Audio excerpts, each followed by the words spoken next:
제가 관리하던 목장에 한 권사님이 엊그저께 돌아가셨습니다. 그런데 제가 교육전도사 시절에 그 권사님께서는 민수전도사, 내가 천국 갈 때까지 나를 좀 예배당에 데려다 줬으면 좋겠어 하고 말씀하시던 그 이선혜 권사님이 어제 소천하셨습니다. 권사님께서는 늘 저에게 아들처럼 대해주셨고 가끔 책도 사보라고 용돈도 주시고 했습니다. 저는 어릴 적 할머니의 사랑을 받지 못해서 권사님의 그 따뜻한 말 한마디와 그 천국 갈 때까지 나를 꼭 예배당에 데려다 달라고 했던 그 말이 지금도 생각납니다. 그런데 얼마 전 쓰러지시더니 급격히 건강이 나빠지셔서 어제 11시경에 집에서 따님 집에서 소천하셨다고 합니다. 물론 그 얘기를 듣고 눈물도 났고 다방면으로 연락을 취해봤지만 연락이 잘 되지 않았습니다. 그래서 담임 목사님께서 조언해 주시고 권사님들의 도움을 받아서 자녀분들을 찾을 수가 있었습니다. 그래서 오늘 말씀을 준비하면서 나는 그리고 우리는 누구인가? 하나님 앞에서 한없이 연약하고 우리는 힘이 없는 존재임을 오늘 하루도 고백하며 나아갑니다. 평화로운 호숫가에서 예수님과 모세가 낚시를 하고 있었습니다. 예수님이 모세에게 물었습니다. 그대는 바다를 갈라서 길을 만들었다고 하던데 그게 사실인가? 모세가 대답합니다. 사실입니다. 제가 출애굽기 14장에 그 사실을 자세히 기록해 두었습니다. 예수님이 다시 물었습니다. 그럼 지금 이 자리에서 그걸 다시 한번 재현해 볼 수 있겠는가? 예수님, 잘 될지 모르겠지만 한번 해보겠습니다. 그러면서 모세는 잠시 기도를 하더니 마침내 호수를 반으로 갈라서 길을 만들었습니다. 예수님께서는 모세의 능력을 칭찬하며 말했습니다. 그대는 정말 대단한 능력의 소유자구나. 그러자 모세가 겸연쩍어하면서 물었습니다. 제가 듣기로 예수님께서는 물 위를 걸으셨다던데 그걸 지금 이 자리에서 재현해 보일 수 있나요? 예수님께서는 모세가 이미 능력을 보여준 터라 그의 요청을 거절할 수가 없었습니다. 그래서 예수님이 말했습니다. 잘 될지 모르겠지만 내가 물 위를 한번 걸어보겠노라. 그러면서 예수님은 반짝이는 호수 위로 발을 내디뎠습니다. 그런데 단 한 발짝도 가지 못하고 그만 물속에 예수님께서는 푹 빠지고 말았습니다. 모세가 얼른 예수님을 부축하며 물었습니다. 아니 예수님 뭐가 잘못되었나요? 그러자 예수님께서 대답하셨습니다. 발에 구멍이 나서 그만. 어쩌면 우스운 얘기일 수도 있습니다. 그런데 우리 몸에 우리 성도들의 몸에 예수님의 흔적이 지금 남아 있습니까? 저를 따라서 말씀 한 구절 같이 읽겠습니다. 그가 찔림은 우리의 허물 때문이요 그가 상함은 우리의 죄악 때문이라. 그가 징계를 받음으로 우리는 평화를 누리고 그가 채찍에 맞음으로 우리는 나음을 받았도다. 아멘. 사도 바울이 로마서를 쓰기 약 30여 년 전 역사를 그 전과 그 후로 나눠지고 세상을 바꿔놓은 한 사건이 일어났습니다. 그것은 예수님의 삶과 죽음과 부활입니다. 이는 강대한 로마 제국의 한 기퉁이 팔레스타인 유다 지방에서 일어난 사건이었습니다.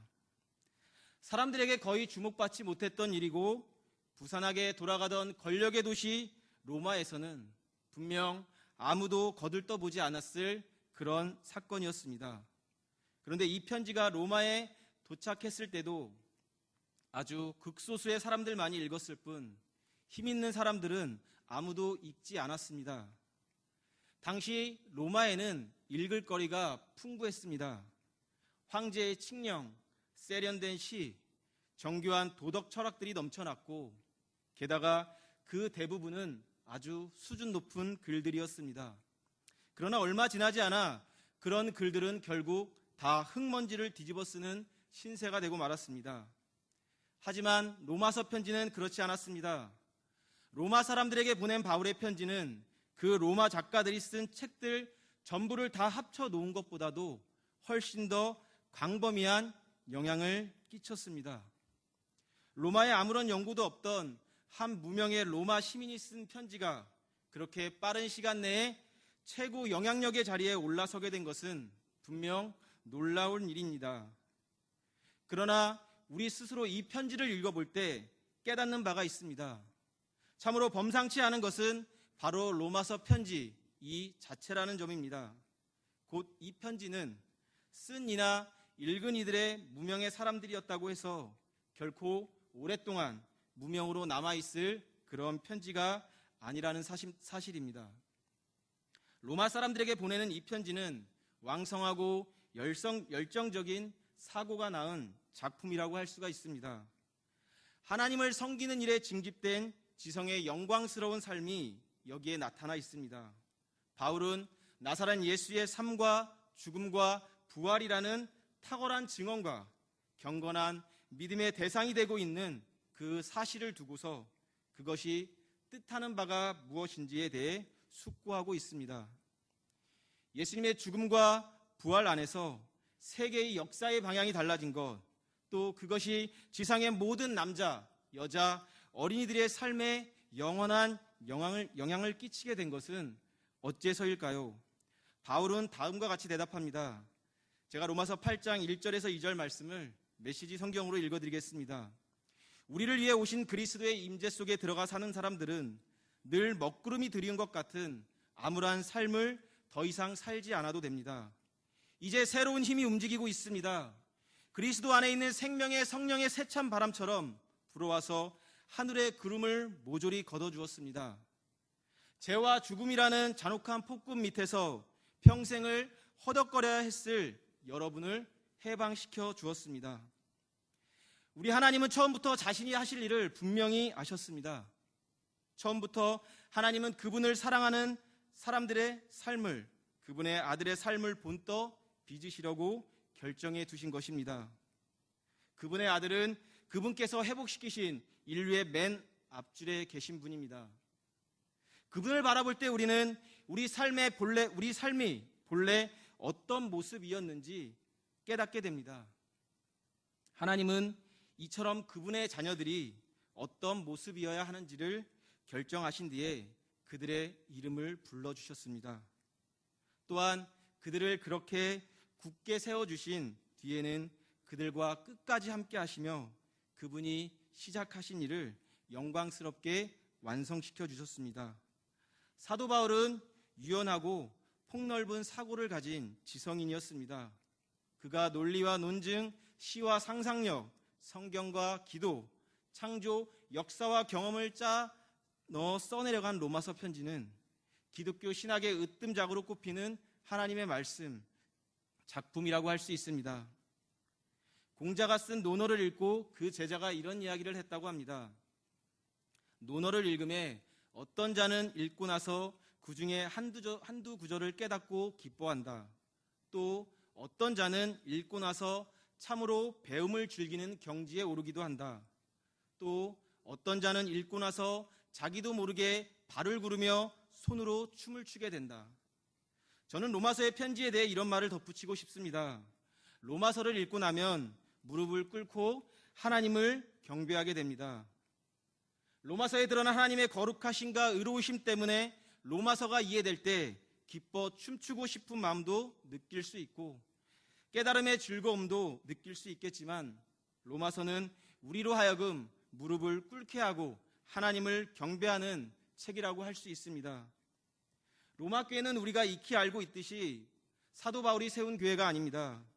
그래서 바울은 상당히 조심스럽게 자신을 소개하며 편지를 시작하고 있습니다. 오늘 본문인 바울의 인사에서 우리는 그리스도인들이 어떤 사고를 해야 하며 또 상대방을 어떻게 바라보아야 하는지를 배울 수 있습니다. 나는 누구인가 간단한 듯하면서도 생각하면 할수록 답을 찾기 참으로 어려운 질문입니다. 아리스토텔레스, 토마스 아퀴나스를 비롯해 많은 철학자들이 이 존재론에 관해 많은 고민을 했으며 현재 판매되고 있는 도서 중에도 나는 누구인가란 문구가 포함되어 있는 책만 해도 70여 가지가 넘습니다. 종교, 철학, 과학 등 모든 부분에서 그런 물음표를 던지고 있습니다. 많은 사람들이 궁금해하고 있지만 해답을 찾기 어려운 오묘한 질문인 것입니다. 지금 말하고 행동하고 있는 것이 바로 나지라는 식의 간단한 대답도 물론 정답이 될 수는 있습니다. 그러나 과학적인 측면에서 보면 내 육체의 특성에 관해 좀 더 복잡한 대답이 나올 것이고, 철학적인 측면에서 보면 그보다 몇백 배 더 다양한 대답이 나올 수 있을 것입니다. 대답의 나열은 의미가 없기 때문에 대답의 범위를 좀 더 구체적으로 좁혀야 하는데, 그러기 위해서는 과학과 철학의 대답에 공통되는 부분을 찾는 것이 현명한 일이라고 생각합니다. 내가 존재한다는 것을 어떻게 증명할 수 있을까요? 산에 올라 소리를 지르고 들려오는 메아리 소리를 들으며 내 육체가 존재한다는 것을 확인할 수도 있지만, 내가 등재되어 있는 기록을 보면 좀 더 객관적인 증명이 가능해집니다. 또한 나에게 날아오는 고지서를 보면 내 존재를 확인할 수 있고, 대학에서 교수님이 출석을 부를 때에도 내 존재가 증명되기도 합니다. 우선 바울은 자신을 예수 그리스도의 종이라고 부르는 것은 사도로서 자신의 권위가 예수 그리스도로부터 왔음을 밝히고 있습니다. 고대 사회에서 노예가 자신의 주인을 밝히는 것은 자신의 헌신과 복종이 오직 주인에게만 있음을 확인하는 것입니다. 바울의 경우 예수께만 속해 있고 그분께만 헌신과 복종을 드리겠다고 고백하는 것입니다. 문자적으로 바울은 자신을 부르심을 받은 사도라고 밝히고 있습니다.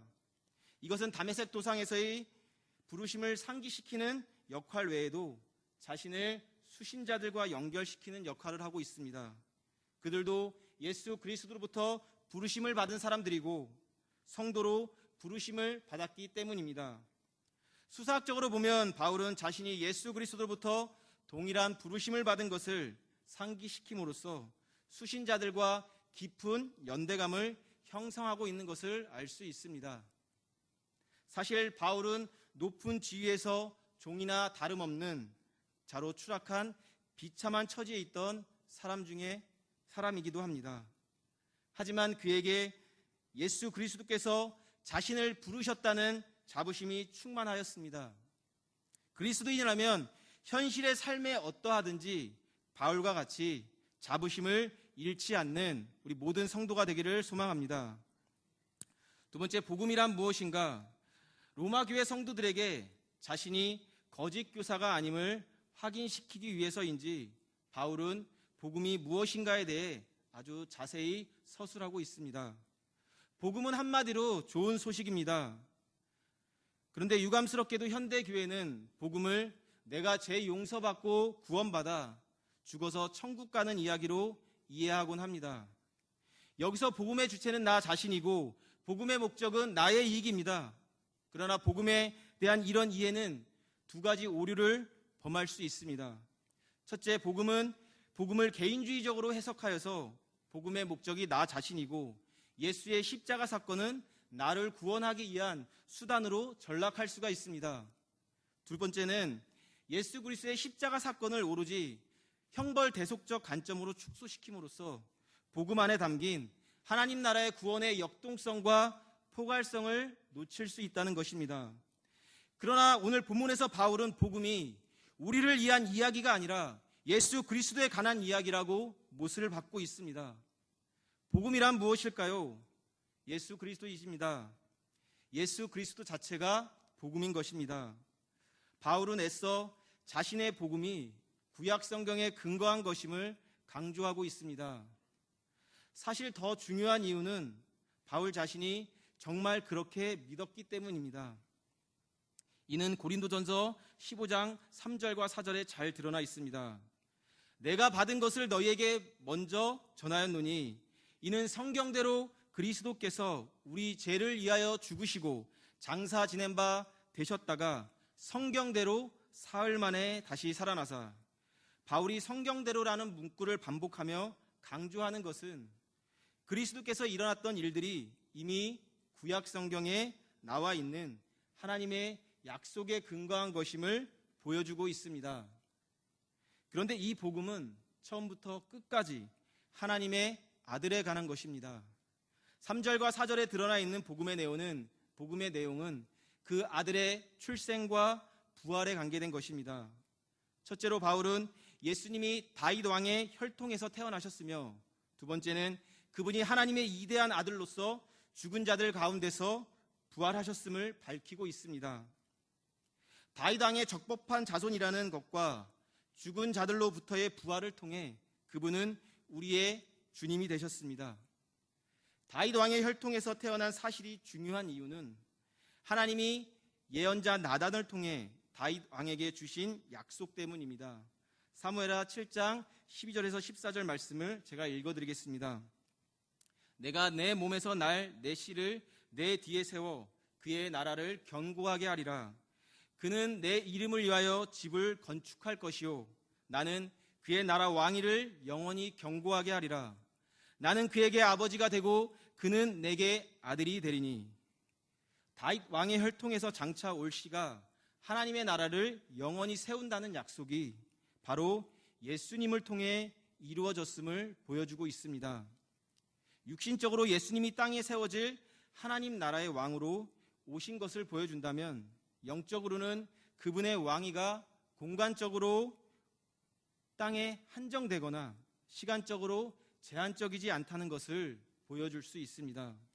왜냐하면 그분은 죽은 자들 가운데 부활하여 죽음을 이긴 능력으로 통치하시는 영원한 하나님 나라의 왕으로 선포되었기 때문입니다.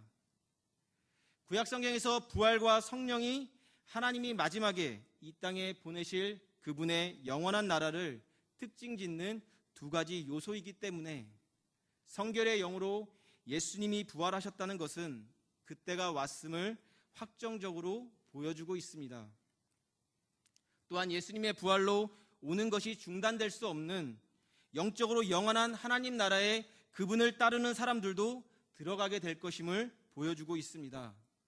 오늘 본문 로마서 1장과 3절의 내용은 복음서의 처음과 끝, 예수님의 탄생과 부활을 요약해서 보여주고 있습니다. 따라서 이 내용은 초대교회 그리스도인들의 신앙 고백일 가능성도 있습니다. 아마도 로마의 그리스도인들도 고백하던 내용을 사도 바울이 인용했을 수도 있습니다. 본문에서 예수는 하나님의 아들이며 예수는 구약의 예언자들이 예언한 종말의 메시아인 것입니다. 또한 예수님은 육신으로는 다윗의 혈통에서 나셨고 성령으로는 죽은 자들 가운데서 부활하여 하나님의 권세 있는 아들, 즉 온 우주의 주권자로 등극하셨습니다. 따라서 예수님에 관한 모든 이야기, 곧 그의 정체성, 즉 하나님의 아들, 예언, 탄생, 공생애, 십자가의 죽음과 부활, 하나님의 보좌 우편에서 온 세상을 통치하심 등에 관한 이야기가 모두 다 복음인 것입니다. 특별히 하나님의 아들 예수 그리스도가 온 우주의 주님으로 세상을 다스린다는 이야기가 복음의 정수라고 할 수 있습니다. 결국 복음이란 이스라엘의 하나님이 예수님을 보내셔서 십자가 부활 사건을 통해 사망 권세를 이기게 하시고 온 땅을 다스리는 하나님의 아들이 되게 하셨다는 선포입니다. 복음은 심오한 철학이나 사상이 아니라 예수님이 이 땅 가운데 오셔서 십자가에서 죽으시고 다시 살아나심으로써 믿는 자마다 영생을 얻게 하셨다는 역사적 사실인 것입니다. 사도 바울은 로마 교회와 자신이 어떤 관계인지를 오늘 본문 5절과 7절에서 밝히고 있습니다. 사실 바울은 로마 교회를 방문한 적이 없기에 바울과 로마의 그리스도인들은 아무런 관계가 없다고 할 수 있습니다. 하지만 바울은 자신이 이방인들에게 복음을 전하기 위한 사도의 직분을 받았으며 로마 교회 역시 예수 그리스도의 소유로 부르심을 받았기에 그리스도 안에서 하나라고 말하고 있습니다. 그래서 바울은 로마 교회 성도들을 하나님 우리 아버지의 이름과 주 예수 그리스도의 이름으로 축복합니다. 이처럼 생면부지의 사람이라도 같은 믿음을 소유했다면 그리스도 안에서 한 가족일진데 한 교회에 속해 함께 예배하는 사람들이라면 더 이상 말할 필요도 없는 것입니다. 우리는 모두 다 주님 안에서 한 가족인 것입니다. 우리는 서로 마음을 열고 좀 더 가까이 다가가려는 노력을 기울여야 할 것입니다. 우리는 예수님이 하나님의 아들이고 세상에 오사 십자가에서 죽으시고 부활하셔서 믿는 자들에게 영원한 생명을 주셨음을 믿습니다. 이 사실을 바탕으로 우리 한 명 한 명의 정체성이 결정되는 줄로 믿습니다. 우리의 정체성은 복음 위에 있어야 합니다. 우리는 아버지 하나님 아래 한 형제 자매입니다. 복음에 근거하여 정체성을 확실히 인식하고 그 정체성에 어울리는 삶을 살아가는 무국계 온 성도들이 되기를 소망합니다.